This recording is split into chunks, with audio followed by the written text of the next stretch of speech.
Hi, Eileen Veilleux The Fam here. Welcome back to another installment in our mini mental health series. And in today's installment, we will be learning about catatonia. Before we begin, let me just remind you to please watch the full video because throughout the video there'll be 3 key words. When I get to the key word, I will say keyword, then what that keyword is.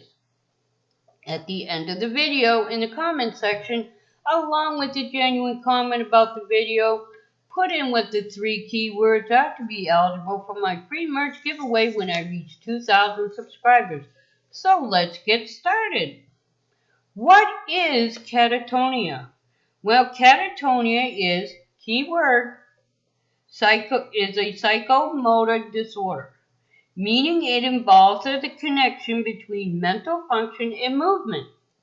Catatonia affects a person's ability to move in a normal way. People with catatonia can experience a variety of symptoms. The most common symptom is stupor, which means the person cannot move, speak, or respond to stimuli at all. However, some people with catatonia may exhibit excessive movement and agitated behavior. Catatonia can last anywhere from a few hours to weeks, months, or even years, and it can occur frequently for weeks to years after the initial episode. If catatonia is a symptom of an identifiable cause, it's called extrinsic. If no cause can be determined, it's then considered intrinsic. So what are the different types of catatonia? Well, according to the latest edition of the Diagnostic and Statistical Manual of Mental Disorders, better known as DSM-5, they no longer categorize catatonia into types. However, many mental health professionals may still classify catatonia into 3 types: retarded, excited, and malignant. Now, retarded catatonia is the most common catatonia. It causes slow movement. A person with retarded catatonia may stare into space and often doesn't speak. This is also known as a kinetic catatonia. People with excited catatonia appear sped up, restless, and agitated. They sometimes engage in self-harming behavior. This form is also known as hyperkinetic catatonia. People with malignant catatonia may experience delirium. They often have a fever. They may also have a fast heartbeat and high blood pressure. So, knowing this, do we know what causes catatonia? Well, according to the DSM-5, several conditions may cause catatonia. They can include a neurodevelopmental disorder, which is disorders affecting the development of the nervous system, psychotic disorders, bipolar disorders, depressive disorders, and other medical conditions such as cerebral folate deficiency, which is a rare autoimmune disorder, and rare paraneoplastic disorders, which are related to cancerous tumors. So, if you think you may have catatonia, or if you know somebody that may have it, they do suggest that they get immediate medical attention because it is an emergency. It is considered a medical emergency, so they need to be treated as soon as possible. And withdrawal from some medications, such as clozapine, can cause catatonia. Well, what are some of the other causes? Well, imaging studies have suggested that some people with chronic catatonia may have, keyword, brain abnormalities. Some experts believe that having an excess or lack of neurotransmitters causes catatonia. Neurotransmitters are brain chemicals that carry messages from one neuron to the next. One theory is that a sudden reduction in dopamine, which is a neurotransmitter, causes catatonia. Another theory is that a reduction in gamma aminobutyric acid, better known as GABA, which is another neurotransmitter, leads to the condition. So, are there any risk factors in catatonia? Well, believe it or not, women have a higher risk of developing catatonia than men do. The risk increases with age. And although catatonia has historically been associated with schizophrenia, an estimated 10% of acuity ill psychiatric inpatients experience catatonia. 20% of catatonic inpatients have schizophrenia diagnosis, while 45% have mood disorder diagnosis. So, in women with postpartum depression, other known as PPD, may also experience catatonia. Other risk factors are cocaine use, low salt concentration in the blood, and the use of medications as ciprofloxacin, which everybody just calls Cipro. So, knowing all this, what are the symptoms of catatonia? Well, catatonia has many symptoms, the most common of which include stupor, which we had mentioned before, where a person can't move, can't speak, and appears to be staring off into space. Posturing or waxy flexibility is another one, where a person stays in the same position for an extended period. Malnourishment and dehydration from lack of eating or drinking. Echolia, where a person responds to conversation by only repeating what they heard. These common symptoms can be seen in people with retarded catatonia.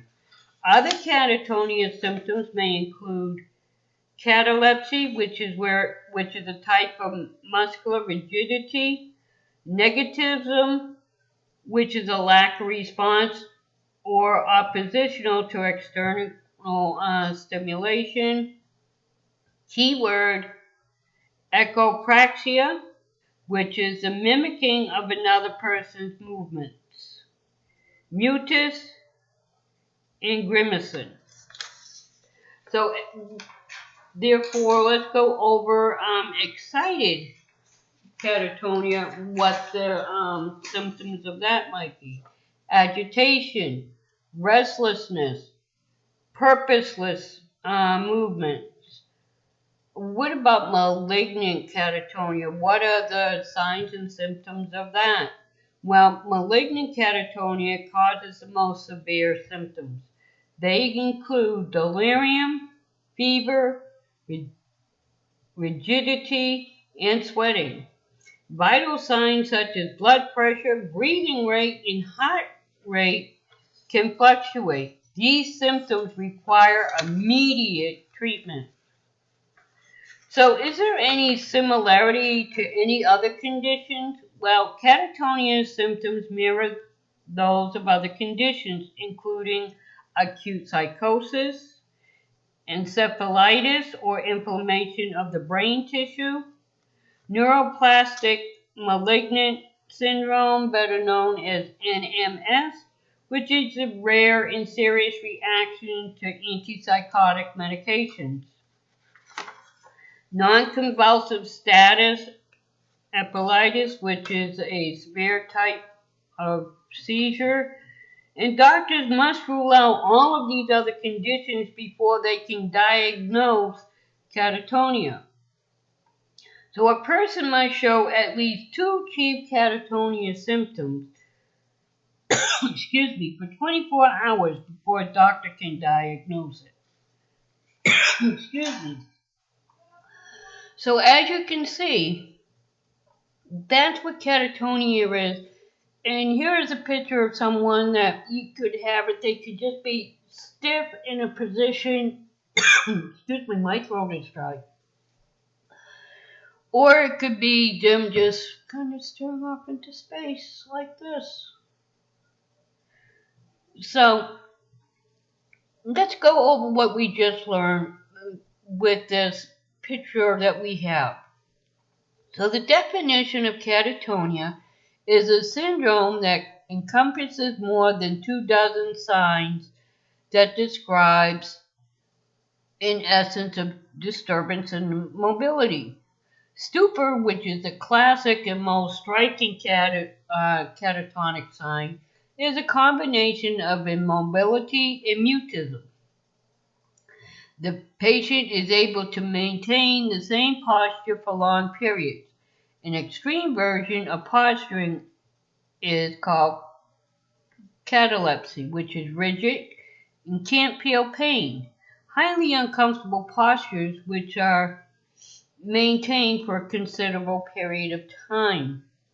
So they may be in a very awkward position, something like, that we don't normally do, and they don't feel no pain. It doesn't hurt them at all where it would hurt us.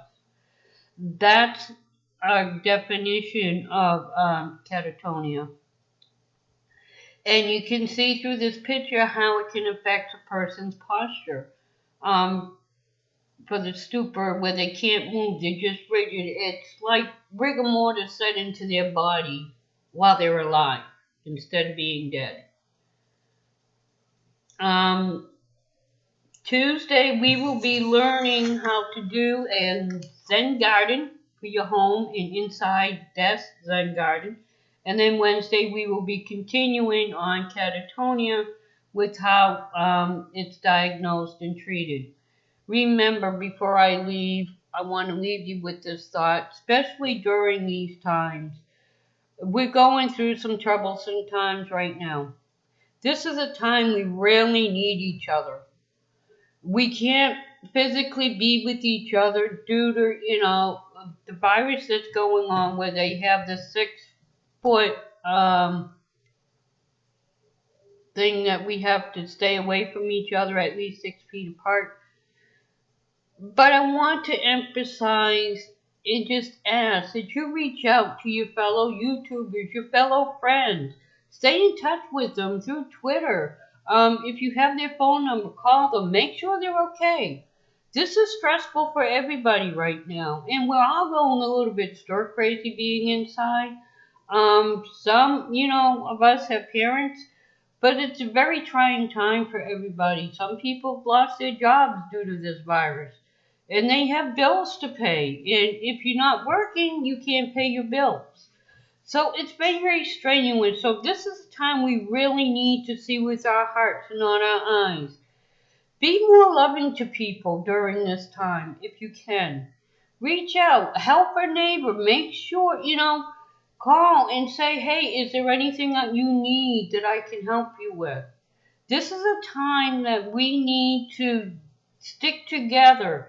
We are in this all together. This is a world problem that we're solving.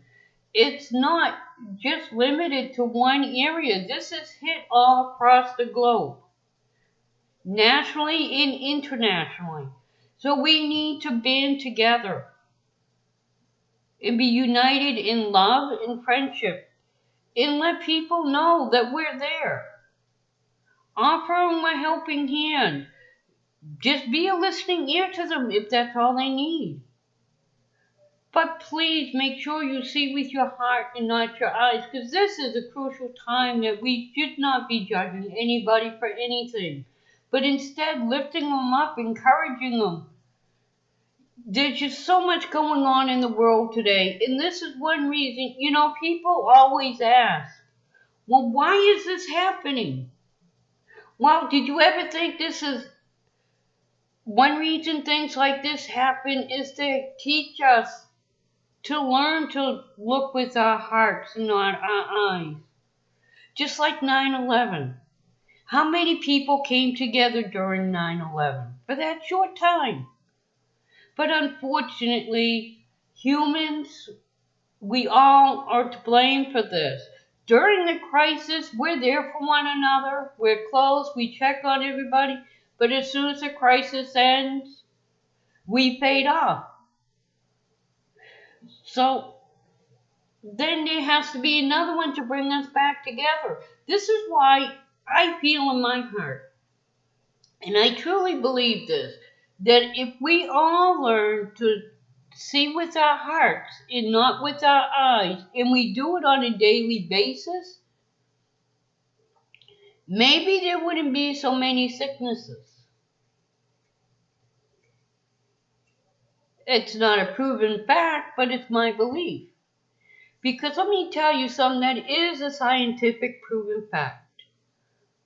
That when you uplift somebody, encourage them, and inspire them, you feel happy inside because your body releases something called endorphin.